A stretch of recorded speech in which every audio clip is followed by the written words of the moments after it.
there were meetings that were held on like an emergency basis in parts of the world and entertainment industry based on people believing that that video was real. Effective immediately,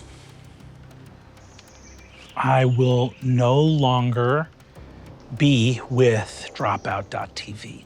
You came up with, hands down, the best concept. Producers, I think my pitch should be pretty obvious at this point. My pitch is that Brennan Lee Mulligan quits Dropout. In this video, Brennan will claim not to only be leaving Dropout, but also be leaving D&D altogether to focus on his first love, which is making American Girl doll shoes. Okay. God bless ya. Thank I mean, you. do you not feel that that's the vibe? Because I feel like that's not a controversial opinion. I mean, like, I thought I had the best idea, which was why I pitched it. Sam said pitch 3 to 5 ideas, and I said I have one, and if you don't want to do it, then I don't want to come on the show. Sam has said you are not available for that shoot day, but you are part of 2 of the most popular videos, and he has said that you initially did pitch something similar to Vic. So I'm curious, for one, Brennan quits the internet. What was your pitch?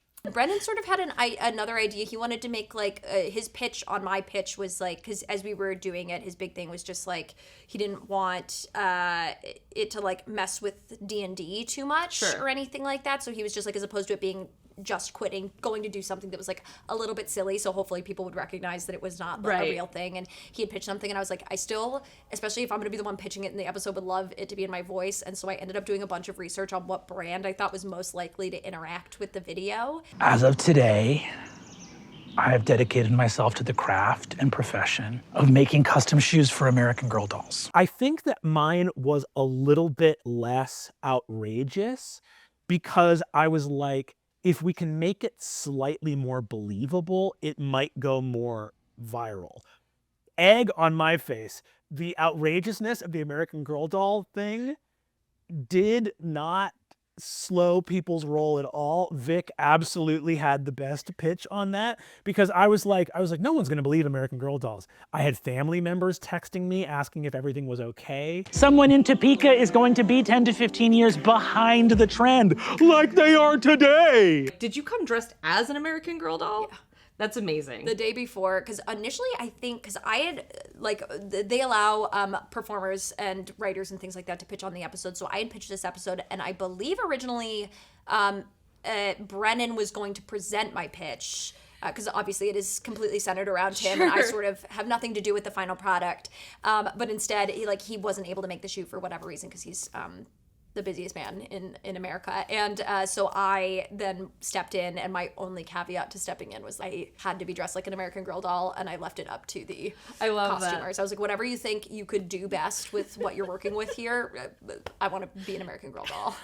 Because then, that was so funny. It was so funny to watch the videos and watch people who didn't see the episode responding and people who did see the episode. But then beyond that, you guys ended up on Google. Like, what was it like when searching Brennan Lee Mulligan made a shoe avalanche fall on Google? That was nuts. It was truly, truly nuts. I want so badly to know what programmer we have to thank for that. You know what I mean? It's like Google, right? And what's exciting about it, it's the monolith that did that, but like who in the monolith? Shout out to whoever is a Game Changer fan that gets a say on what those little widgets are. You know, Dropout is like Fight Club, and we have influential fans everywhere. And the question is just, they're all hiding out in these giant jobs, and I just want to know who I have to thank for that. I think at any point to have that kind of an impact on somebody's public image is like simultaneously terrifying, and as a comedian, the most satisfying thing that could possibly happen. Like, that's my sense of humor, and it always has been my sense of humor, is like a little bit of lying tickled in with just like commitment. You know what I mean? Like, and if people don't find something funny at once, maybe they'll find it funny 15 times. Like, there's a much higher likelihood they'll find something funnier down the line. Sure. And it was like there was like, somebody sent me a thing a few months ago where it's like, if you Google Stanley Tucci's grandmother, like, I did a bit about him having a fake grandmother named Evelyn Tucci. Evelyn Tucci, the paternal grandmother of Stanley Tucci. And that pops up in his bio. I'm like, it just is a gift. And I hope nobody's mad. And if they are, I'm sorry.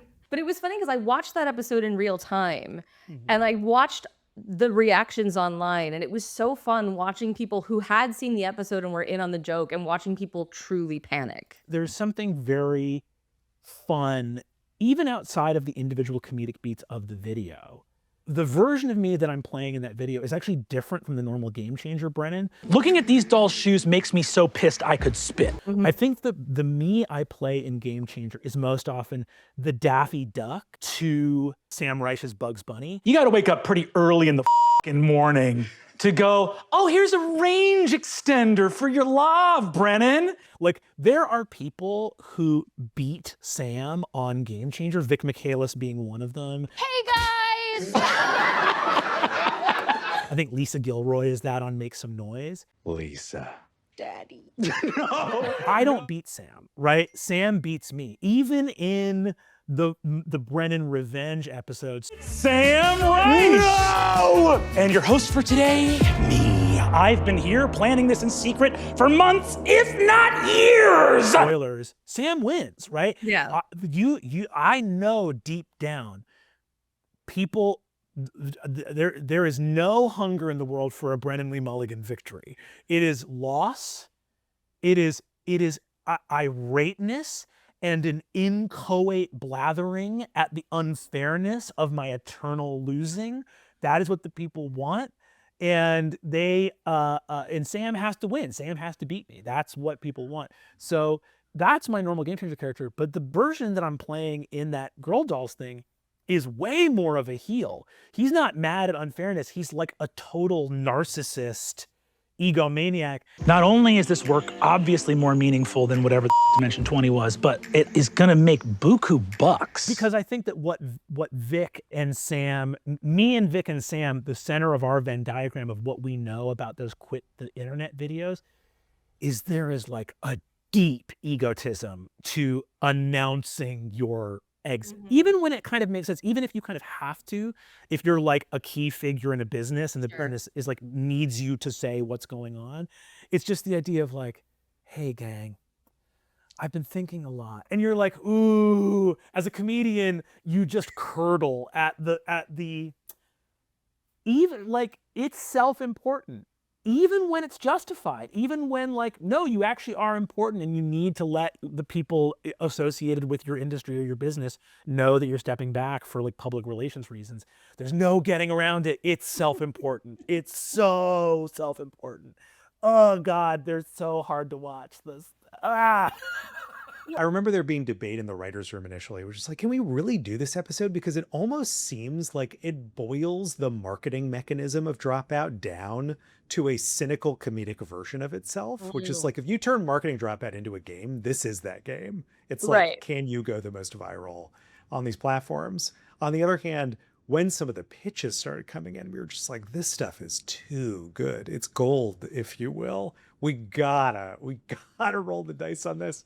So many Game Changer games, by the way, feel like they survive the writer's room and end up on screen with like 3 out of the 5 of us really enthusiastic about it. Like we roll the dice on the show all the time. There was a lot of debate too on the marketing side of things.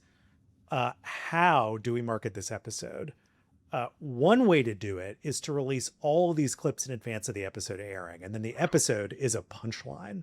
Another way to do it is exactly how we did it. And the third way to do it is to abide by our usual marketing tax, which is we release the episode and then we release the clips in the 2 weeks that follow that episode. The reason we didn't release the clips in advance was as simple as we thought that would take a huge amount of the value away of watching it for the first time. And ultimately we're producing a show here and we can't prioritize the clips ahead of the show. The reason not to release them in the 2 weeks that followed was by the time these videos release, people will have beaten us to the punch. People will posted it themselves. Will have posted it themselves. There's a chance of like us getting beaten to the punch by our own fandom posting these videos themselves. And like, we want to take credit for those. Thank you very much. So our marketing team, specifically Andrew and Mark, came up with this strategy, which we really loved, which was we're going to release all these clips in real time knowing that we would probably take a hit as far as conversion is concerned because we wouldn't have any clips to post in the 2 weeks that followed. Fair. And yet that turned out to be the most effective strategy we could have asked for. That was probably the second place episode of the season, right after 1 year later in terms of performance. And the social response was like explosive. It was so fun shooting that whole interstitial, and huge shout out to Vic Michaelis. They are a unparalleled comedic engine. I have never met someone as unfailingly kind and polite as Vic, who has such a sharp gremlin energy. What's up? It's Vic. I love you. Vote for me. If you don't, hey, no hard feelings, but I'd really love it if you vote for me. You're like, oh, what a lovely human being. And then you're like around them and you go like, oh, you have a impishness that I've really not seen matched in the world. That Girl Dolls thing was so goddamn funny. And it was a huge thank you to them for that. And then I still can't believe that in a video where I call Daniel Day-Lewis overrated. Daniel Day-Lewis left Hollywood to make shoes. I can't see shit with these glasses on, actually. And yeah, he's a tremendously overrated actor, but I'm gonna make smaller shoes and I'm better than him. I got so many people being like, and you really believe that, and that's really you. And I'm like, how have I lived my life in a way that this is not immediately clockable? Right. I was like, I need to really go back to the drawing board. I have not comported myself as I should if this is scanning as at all possible. I like that was your read and not, I am an amazing actor. I am the Daniel Day-Lewis of content creation.